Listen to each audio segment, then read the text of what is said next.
Hello everyone, Shri IAS academy में आपका स्वागत है। जैसा कि आप जानते हैं कि श्री आईएएस एकेडमी ने आंसर राइटिंग सीरीज की शुरुआत की है, जिसके अंतर्गत ऑलरेडी हमारे 211 पार्ट आ चुके हैं। ये हमारा पार्ट 212 है। अपने इस पार्ट में हम देखेंगे कि आपके द्वारा हमारे टेलीग्राम चैनल पर किस प्रकार का प्रश्न भेजा गया, उसे आपने किस तरीके से लिखा और वास्तव में आपको उसे कैसे लिखना चाहिए था। तो चलिए शुरू करते हैं। जैसा कि आप देख रहे हैं, ये प्रश्न आपके द्वारा हमारे टेलीग्राम चैनल पर भेजा गया। तो सबसे पहले हम आपके इस प्रश्न को पढ़ेंगे, फिर आपके उत्तर को पढ़ेंगे और देखेंगे कि वास्तव में आपने इसे कैसे लिखा है। तो आपका प्रश्न है, भारत में आज के राजनीतिक नेतृत्व के संदर्भ में कौटिल्य के दर्शन यथा राजा तथा प्रजा की प्रासंगिकता पर चर्चा कीजिए। आपने लिखा है, लोकतंत्र में सरकार बहुमत का होता है, अर्थात जिस विचारधारा के लोग अधिक होंगे नेतृत्व उन्हीं जैसा होगा। वर्तमान में भारत के राजनीतिक नेतृत्व ने यह साबित भी किया है। वर्तमान की परिस्थिति पर नज़र डालें तो कोरोना महामारी की शुरुआत 2020 में हुई, जिसने देश के स्वास्थ्य व्यवस्था की हालत उजागर की और उसके बावजूद भी 2021 में सरकार चुनावों में व्यस्त रही, जिसका खामियाजा करोड़ों लोगों ने अपनी जान देकर की। लेकिन इसके लिए हम पूरी तरह से सरकार को दोषी नहीं ठहरा सकते, क्योंकि चुना तो हमने ही है। लोग मत डालते वक्त जाति, धर्म, पैसा आदि को महत्व देते हैं, बजाय कि विकास को ध्यान दें। इसलिए राजनीतिक नेतृत्व की चाह रखने वाले भी धर्म, जाति, पैसा, डर आदि की राजनीति करते हैं, जिसका परिणाम उपरोक्त उदाहरण और ऐसे अनेकों उदाहरण मिल जाएंगे। उपरोक्त उदाहरण कौटिल्य के दर्शन यथा राजा तथा प्रजा की पुष्टि करता है, अर्थात जैसे लोग होंगे उन पे शासन करने वाले भी वैसे ही होंगे। लेकिन ऐसा नहीं है कि भारत के प्रत्येक राज्य में ऐसा ही है। उदाहरण स्वरूप केरल को देखें तो उसने 2020 से सीखते हुए 2021 में वो पूरी तरह तैयार थे। हमें अगर अपने देश का विकास करना तो लोगों को शिक्षित करना अति आवश्यक है, और शिक्षित लोगों को, जो देश के आबादी मात्र नहीं हैं बल्कि जो वास्तविक नागरिक हैं, उन्हें राजनीति में बढ़ चढ़कर हिस्सा लेना होगा। देखिए, यहाँ पे जब हम पूरा उत्तर पढ़ रहे हैं ना, तो दो बातें स्पष्ट हो रही हैं पूरे उत्तर को पढ़ते वक्त। पहली बात तो ये कि वर्तमान सरकार का क्रिटिसिज्म किया गया है, ठीक है, अच्छी बात है। दूसरी बात ये, क्रिटिसिज्म के पैरेलल ही आपने सजेशन भी दे दिया। तीसरी बात ये है कि आपने एक स्टेट को बेस बना दिया, केरला को, ठीक है। चौथी बात यहाँ पे क्या है कि जो मूल पूछा है क्वेश्चन ने, ठीक है, यानी कि यहाँ पे नेगेटिविटी ज़्यादा है अपेक्षाकृत पॉजिटिविटी के। क्लियर? यानी कि अगर मैं ये कहूँ कि इस क्वेश्चन को आप एक तरीके से ब्लॉग कह सकते हैं, जो एक ब्लॉग लिखा जाता है ना सरकार के क्रिटिसिज्म को लेकर, वो ब्लॉग हो गया है। ये यूपीएससी का आंसर नहीं हो पाया, ठीक है ना।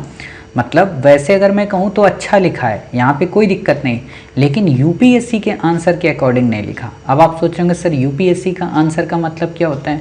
यूपीएससी का आंसर का एक फार्मूला होता है कि आपको किसी का क्रिटिसिज्म करना है तो डायरेक्ट ना करें, सजेशन देने के साथ साथ डायरेक्ट करें, ठीक है ना।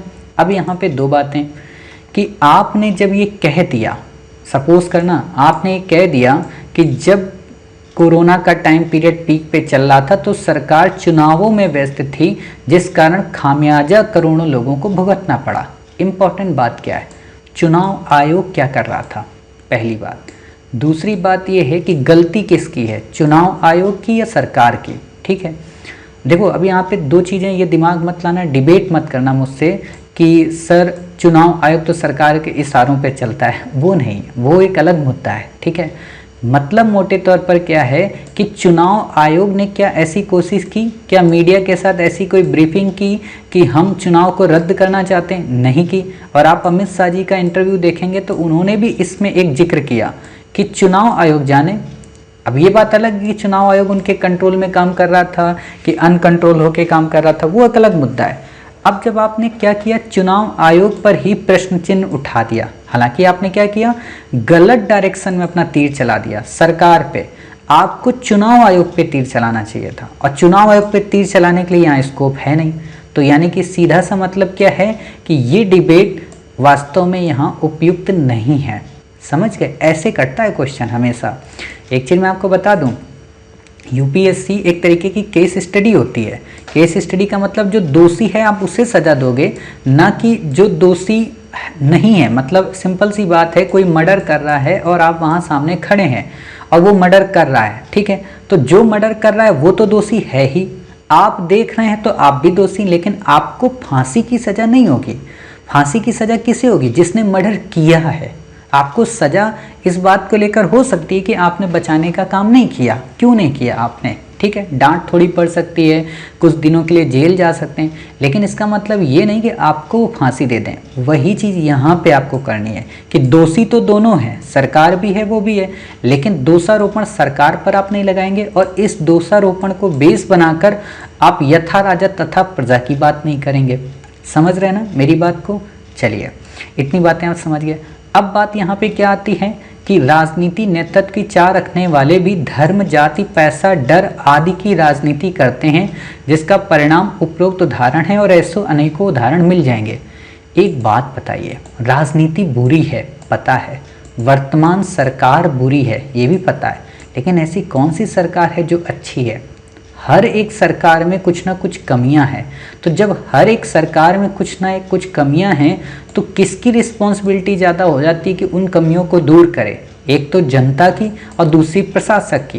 प्रशासक आप हो और आप होकर क्या करोगे? जनता को अवेयर करोगे। जनता को अवेयर कैसे करोगे?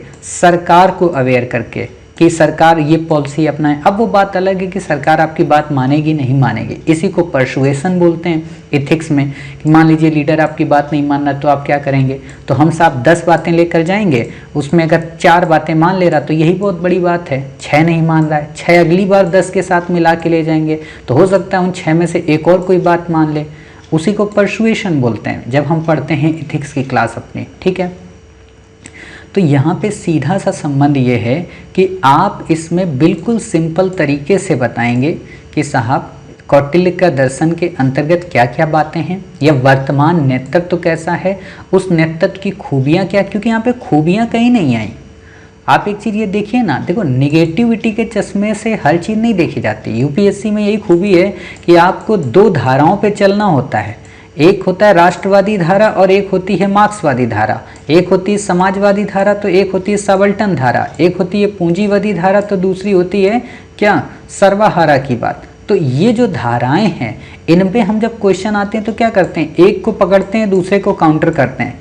वही यहाँ पे करना है कि आपको सरकार की पहले अच्छाइयाँ बता देनी है नेतृत्व की, फिर आप बुराइयाँ बता देंगे, फिर चुनौतियाँ बता देंगे, फिर उसका सुझाव बता देंगे। अब यहाँ पे आपने जो सुझाव दिया, सपोज कीजिए आपने सुझाव क्या दे दिया कि हमें अगर अपने देश का विकास करना है तो लोगों को शिक्षित करना अति आवश्यक है, और शिक्षित लोगों को जो देश के आबादी मात्र नहीं बल्कि जो वास्तविक नागरिक हैं उन्हें राजनीति में बढ़ चढ़ कर हिस्सा लेना चाहिए। ये लाइन जानते हो क्या शो कर रही?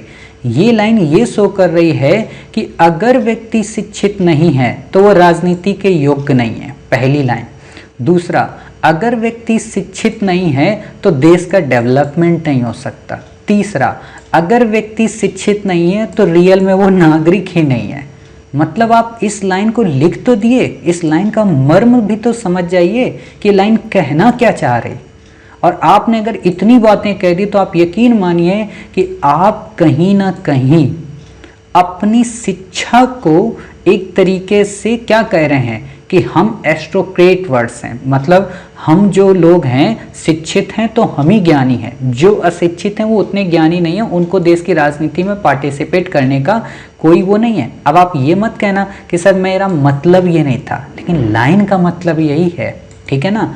और आपको बता दें कि अभी मैंने एक दिन पिक देखी थी, एक पिक्चर्स थी, तस्वीर मतलब, हालांकि मैंने बताया पहले के क्वेश्चन में, आपने सुना भी होगा कि उसमें ट्राइबल कम्युनिटी के लोग एक हैंडपंप के पास में पानी भरने जा रही हैं, कई सारी देवियां।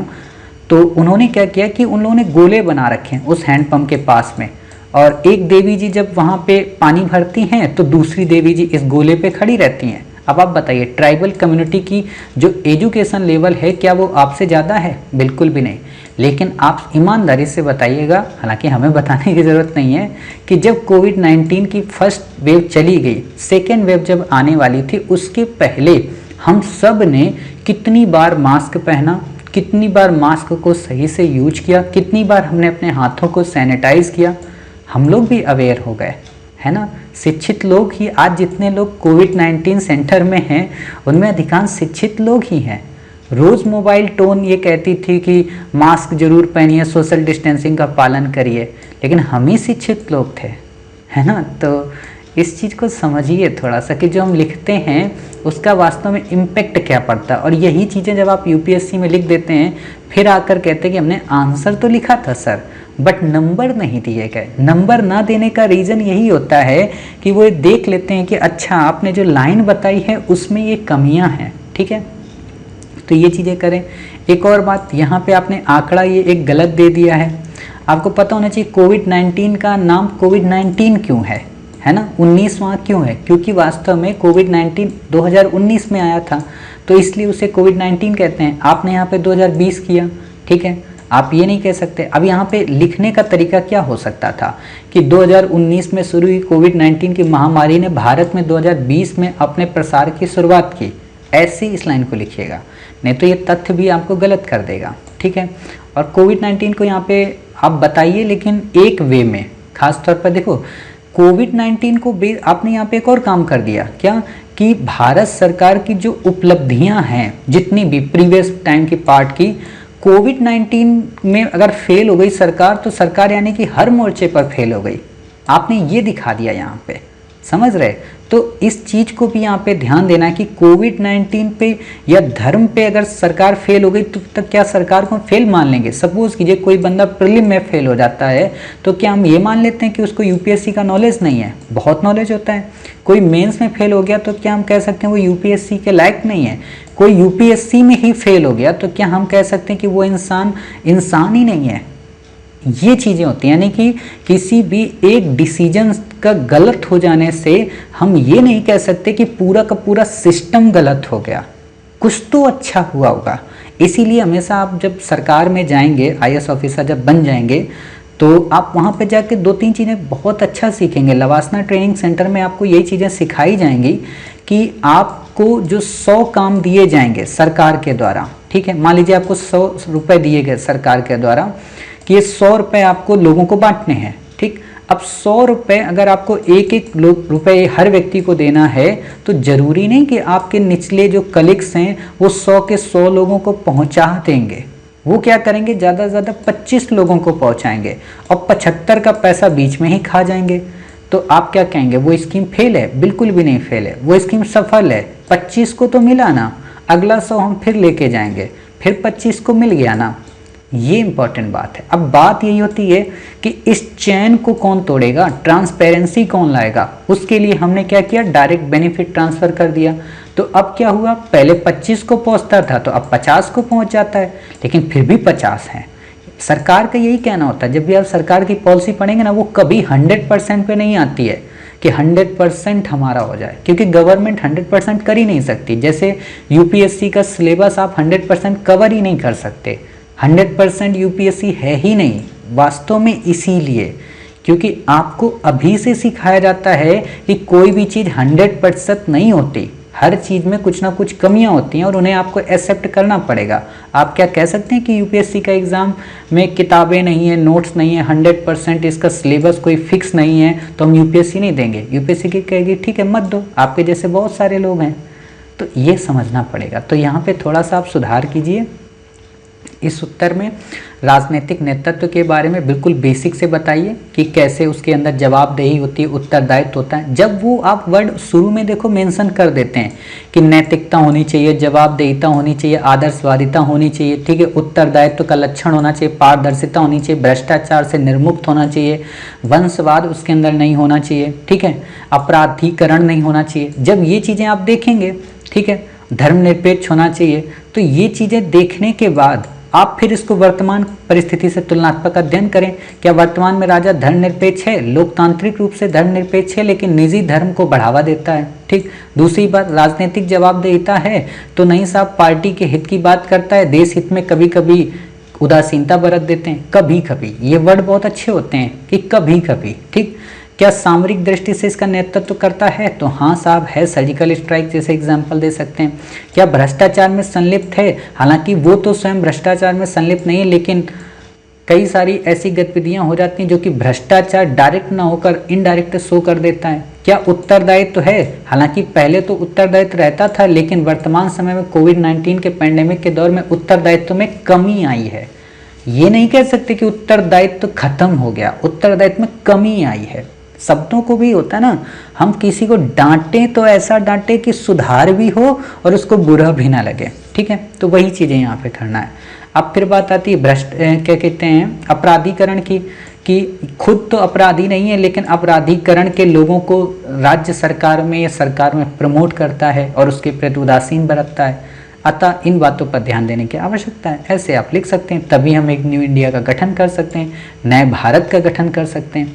इससे आपका उत्तर कंप्लीट हो जाएगा। नहीं तो ये ब्लॉग्स बन जाता है। और ब्लॉग्स, अच्छा ये चीज़ें क्या होती है ना, हम फेसबुक वगैरह ज़्यादा देखते हैं तो वहाँ पे हमें ये लैंग्वेज धीरे धीरे आने लगी है। तो इसलिए मैं बस यही रिकमेंड करूँगा, फिलहाल जब तक आप यूपीएससी की तैयारी करते हैं तो फेसबुक में निगेटिव ब्लॉग्स ना पढ़ें। ब्लॉग्स पढ़ें लेकिन निगेटिव ना पढ़ें, और अगर निगेटिव पढ़ें तो उसको इम्प्लीमेंट ना करें अपनी लाइफ में। कुछ पॉइंट ले, बाकी दूसरा पक्ष भी देखने की कोशिश करें, और हर चीज़ के दो पक्ष देखा करें, हर एक चीज़ के। जैसे शराब पीना बुरी बात है, ठीक है, लेकिन शराब ना पीना भी बुरी बात है। सोचो, मैंने क्यों कहा शराब पीना बुरी बात है लेकिन शराब ना पीना भी बुरी बात है। क्यों? क्योंकि अगर आप ठंडे प्रदेश में रहते हो, शराब नहीं पियोगे तो डेथ हो जाएगी, क्योंकि वहाँ सर्दी आपको लग सकती है, ठीक। तो ये इम्पोर्टेंट है। जैसे आपसे कोई पूछे सिंपल सा इंटरव्यू में कि क्या चोरी करना पाप है, तो आप कहेंगे नहीं साहब, चोरी करना पाप नहीं है, इंटेंशन होना चाहिए। मान लीजिए आपको किताब की ज़रूरत है, आपके पास पैसे ही नहीं है और आप किताब खरीद के आईएएस की तैयारी करना चाहते हैं, देश की सेवा करना चाहते हैं, और जब सेवा करने लगेंगे तो आप पैसा चुका देंगे। ऐसा तो है नहीं कि आप किताब की चोरी करके उसकी कॉपीराइट बना के बेचेंगे, ऐसा तो नहीं करने वाले ना। तो वो जो चोरी की गई वो अच्छी है, उद्देश्य अच्छा था। जब आप कांट वगैरह को पढ़ेंगे, हालांकि एथिक्स हम जब शुरू करेंगे ना 1 जून से, तो यकीन मानिएगा कि आप यूपीएससी समझ जाएंगे कि वास्तव में यूपीएससी है क्या और एथिक्स का पेपर है क्या, ठीक है। तो खैर तब वहाँ बताएंगे कि चोरी करना पाप है या नहीं पाप है। चलिए, काफ़ी सारी बातें हो गई। उम्मीद है आप इस प्रश्न का उत्तर समझ गए होंगे और ये भी समझ गए होंगे कि हाँ, हमसे क्या क्या गलतियाँ हुई हैं, मतलब आपसे क्या क्या गलतियाँ हुई हैं और उन्हें कैसे सुधारना है और किन किन बिंदुओं को ऐड करने की आवश्यकता है। मिलते हैं आप ही के द्वारा भेजे गए एक नए प्रश्न के साथ। तब तक अपना ख्याल रखिए और स्वस्थ रहिए।